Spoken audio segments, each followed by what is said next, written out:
मुसळधार पावसानं धुळ्यामधल्या वडेर शिवारात शेतीचं मोठं नुकसान, 5 एकरातील शेवगा पिकाची हानी। रामदास मोरे या शेतकऱ्यांना नुकसान झाल्यामुळे फोडला हंबरडा। मराठवाड्यामध्ये झालेल्या अतिवृष्टीमुळे गळीत हंगाम लांबण्याची शक्यता, थकीत एफआरपी भरल्याशिवाय गळीत हंगामाचा परवाना मिळणार नाही। साखर आयुक्त दीपक तावरे यांची गळीत हंगामाबाबत मोठी माहिती, गळीत हंगामावर आज होणाऱ्या बैठकीमध्ये चर्चा होणार।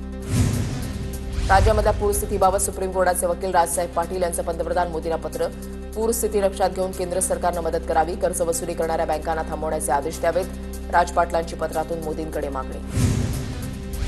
पूरग्रस्तांना मदत करायची की नाही हा उद्योजकांचा वैयक्तिक प्रश्न, पण शासन बाधित लोकांच्या पाठीमागे ठामपणे उभं राहणार, उद्योजकांकडून पूरग्रस्तांच्या मदतीवर मंत्री उदय सामंत यांची प्रतिक्रिया।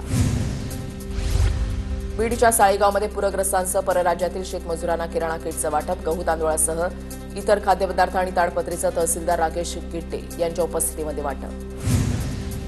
राज्यामध्ये ओला दुष्काळ जाहीर करण्याच्या मागणीसाठी संभाजी ब्रिगेड आक्रमक, नांदेडमध्ये भाजपा खासदार अशोक चव्हाणांच्या घराकडे जाणाऱ्या कार्यकर्त्यांना पोलिसांनी घेतलं ताब्यात।